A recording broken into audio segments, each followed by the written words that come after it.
Use of model auxiliary verbs. देखो दोस्तों, model auxiliary verbs का प्रयोग मेन वर्ब के रूप में नहीं होता है। इसका प्रयोग हेल्पिंग वर्ब्स के रूप में होता है।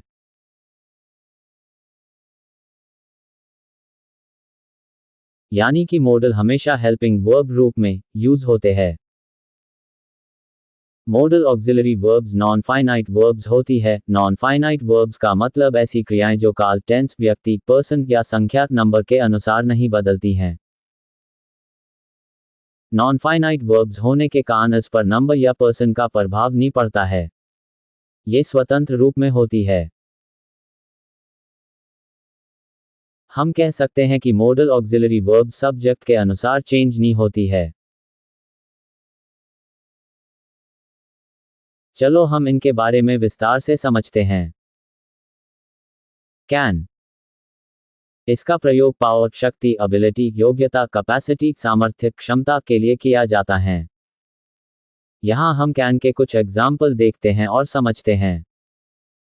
He can lift this box, यानी कि वह बॉक्स को उठा सकता है। ये उसकी पावर को दिखाती है और पावर के साथ कैन का यूज होता है। परमिशन, अनुमति, थियोरेटिकल पॉसिबिलिटीज, सैद्धांतिक संभावना, फ्रेंडली रिक्वेस्ट के लिए हमेशा कैन का यूज करते हैं।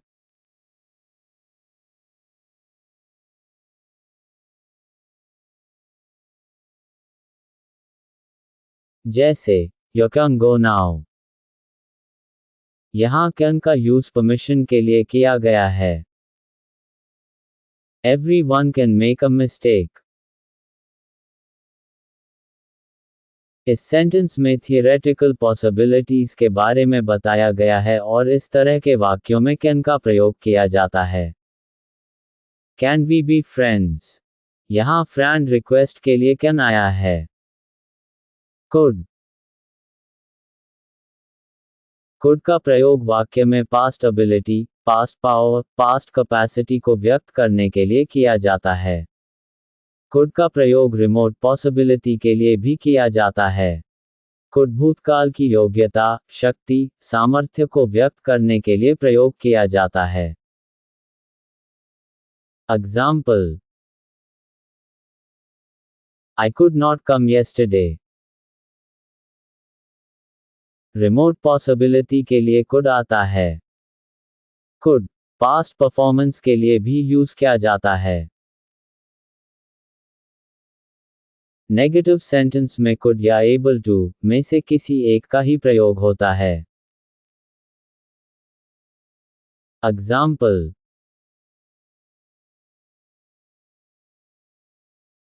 There could be a bag under your seat, यहां रिमोट पॉसिबिलिटी के लिए कुड आया है। The doctor could not save the patient, negative sentence में पास्ट एबिलिटी के लिए कुड आता है।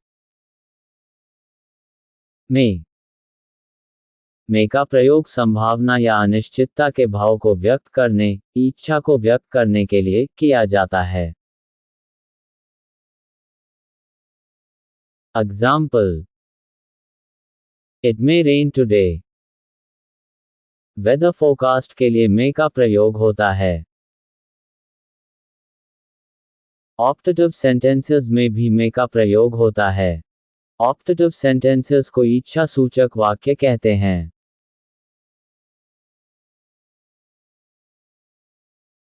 Example,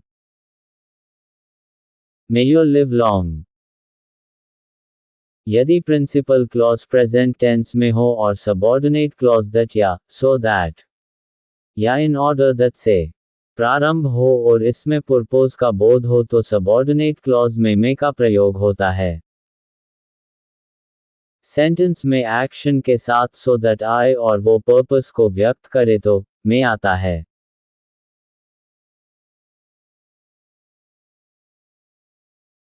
example, we eat so that we may live, इसमें वी ईट एक्शन है, so that in order that के रूप में, और वी मे लिव पर्पस या उद्देश्य को व्यक्त करता है।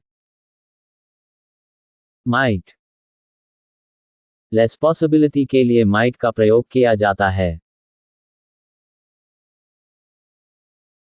He might pass the exam but seeing his intelligence, I don't have much hope.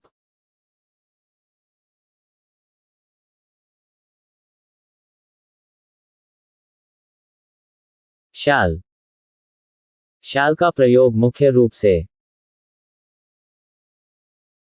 Future के किसी वाक्यों में फर्स्ट पर्सन के सब्जेक्ट आईवी के साथ फ्यूचर के किसी कार्य करने के लिए कमांड, आदेश, प्रॉमिस, वादा, थ्रेट, धमकी, डिटर्मिनेशन, कंपल्शन, अनिवार्यता, एडवाइस, सलाह आदि सेकंड पर्सन के सब्जेक्ट के साथ आए तो शैल का प्रयोग होगा।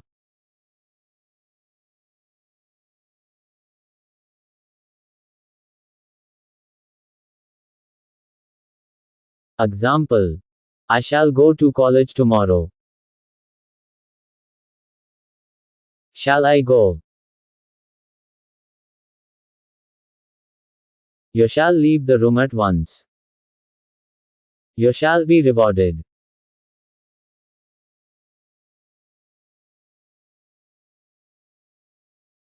Will I वी के अलावा सभी सब्जेक्ट के साथ will का प्रयोग होता है। Example, He will come with me. I will help you come what may. I will work hard and score good marks.